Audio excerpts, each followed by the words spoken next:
दर्शकों नमस्कार। आज मैं जो आपको बताने वाला हूं वह एक बहुत बड़ी चौंकाने वाली खबर है। माइनिंग ऑफिसर और जिलाधिकारी मिलकर महाराष्ट्र गवर्नमेंट को, रेवेन्यू डिपार्टमेंट को करोड़ों रुपए चूना लगा रहे हैं। और यह जो जानकारी है यह हमारे पास आई हुई है गोंदिया जिले के सड़क अर्जुनी तालुका के तहत आने वाले तहसीलदार, माइनिंग ऑफिसर और साथ में जिलाधिकारी की मिलीभगत।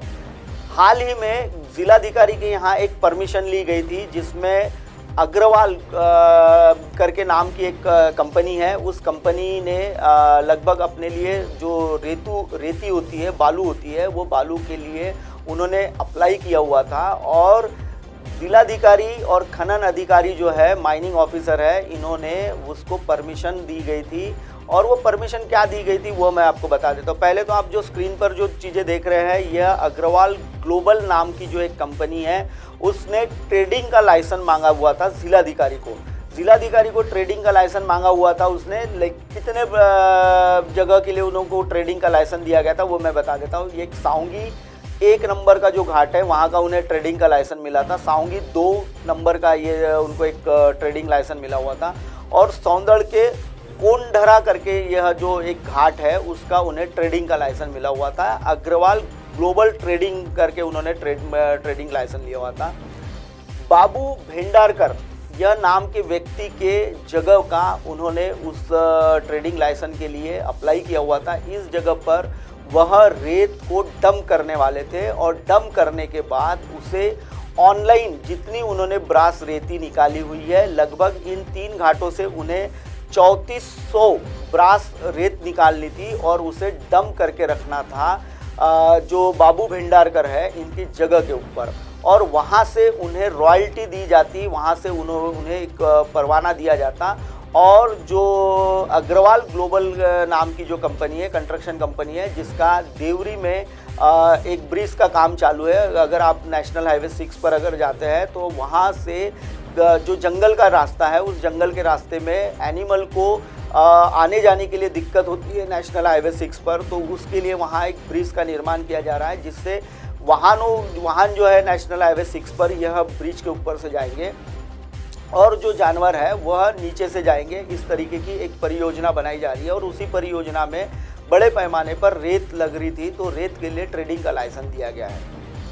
अभी जो आप स्क्रीन पर देख रहे हैं यह पिपरी करके जो घाट है, वो पिपरी घाट के ऊपर यह जो आप जो स्टॉक देख रहे हैं, इस स्टॉक पर लगभग सरकार ने इस स्टॉक का लिलाव नहीं किया हुआ है और ना ही इसका कोई लाइसेंस जारी किया हुआ है। लेकिन अभी पिपरी घाट पर ये जो स्टॉक है, लगभग 2 करोड़ रुपए का जो स्टॉक था, वह वहाँ से रेत जो है वह अग्रवाल ग्लोबल ने चोरी छुपे, यानी सरकार को चूना लगाने के हिसाब से उन्होंने अपने साइट पर ले जा चुके हैं।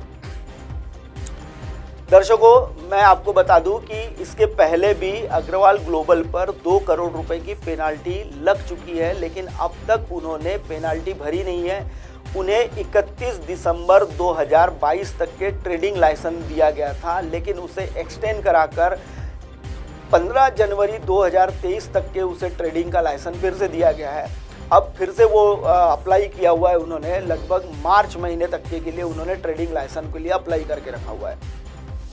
साथ ही साथ मैं आपको बता दूं कि पिछले जो ट्रेडिंग लाइसेंस दिया गया था उस समय इन्हें सीसीटीवी कैमरे न रहने की वजह से, इनके घाटों पर जहां ट्रेडिंग लाइसेंस दिया है वहां सीसीटीवी कैमरे न रहने की वजह से इन्हें फाइन भी हुआ है। लगभग इनके तरफ 2 करोड़ 38 लाख रुपए का फाइन बाकी है।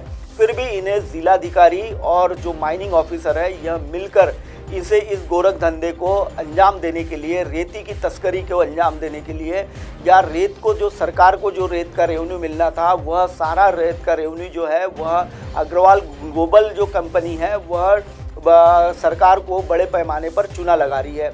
और यह जो पूरा जो मामला है, यह पूरे मामले में मैं आपको बता दूं कि एक दीपक गाहने करके सौंदड़ का रहने वाला है, जिसके ऊपर पिछली बार की जो एसडीएम है उन्होंने तड़ीपार की भी कार्रवाई की हुई थी और उन्हें 5 जिलों से तड़ीपार भी किया गया था।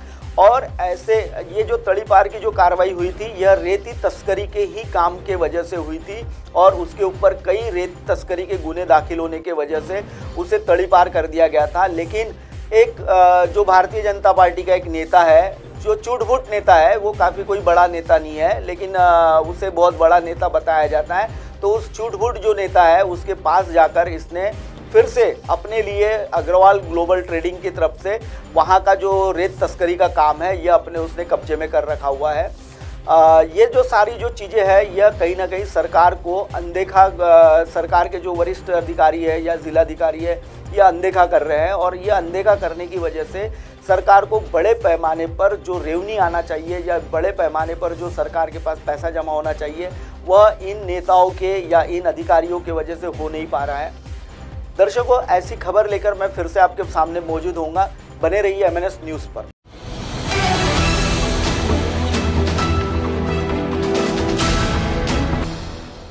ये है MNS न्यूज़ नेटवर्क और आप देख रहे हैं